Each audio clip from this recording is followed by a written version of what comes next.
What's going on, everybody? It's your boy Broadway Joel, the boxing guru. If this is your first time here, make sure you hit that subscribe button. If you've been here before, thanks for coming back. So today we're gonna talk about my personal top 5 pound for pound as of June 2021.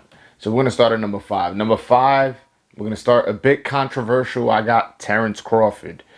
Terrence Crawford should be higher up on the list, but unfortunately, I feel like he hasn't faced the top competition to deserve a higher status. Like, he's beat guys like Postal and Dogo, Burns, Gamboa.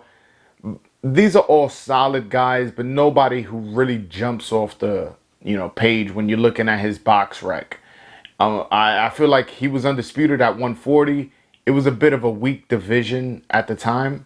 He moves up. It becomes a bit stronger division with Josh Taylor moving up and Jose Ramirez and Regis Prograis. All these really good fighters that would have looked good on his resume, but unfortunately he grew out the division and started fighting at 147.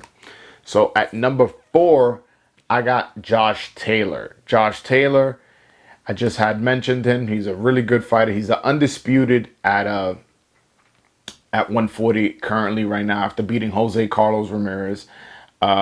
He also beat Baranchik. He beat Prograis. Also take into consideration he beat Jose Ramirez for the undisputed, away from home, out of his country. He won that tournament in England.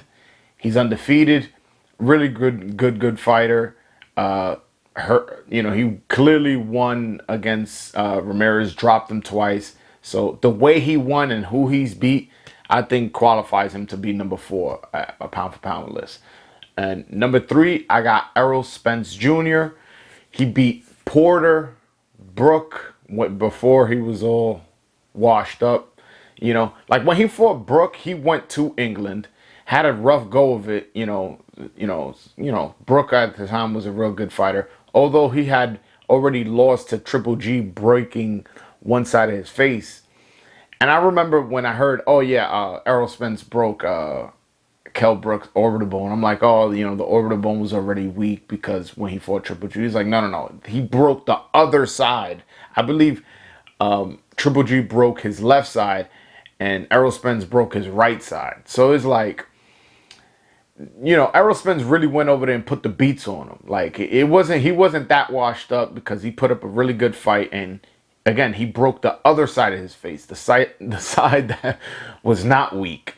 So I give him props for that. He beat Sean Porter, Danny Garcia, Mikey Garcia. Although Mikey Garcia was small, but leading into the fight, a lot of people wasn't counting him out. They were giving him a fair shot.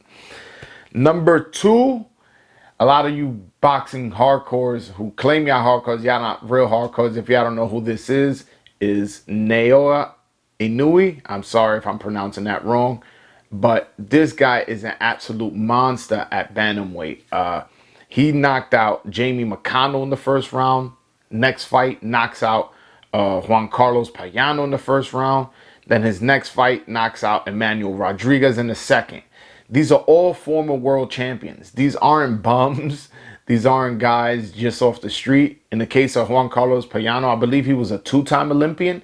So he knows his way around the ring. He didn't medal either games, but he knows his way around the ring. And knocked out the first round. You got to give it to Inoue. He knocked out Donaire, who just won a title. Was it last week or a couple weeks ago? You got to give it to Inoue for number 2. And number 1, I don't think there's any surprise here. It's Saul Canelo Alvarez. He beat Danny Jacobs, Triple G, Kovalev. Saunders broke Saunders' face. I could go Callum Smith. I could Cotto. I could go on and on and on of the guys he's beat, and also how he's beaten them. He's beaten them, not all the fighters I just mentioned, but some of the fighters, just dominant fashion. And he's number 1 by far. Like, there is no debate as to who's number 1.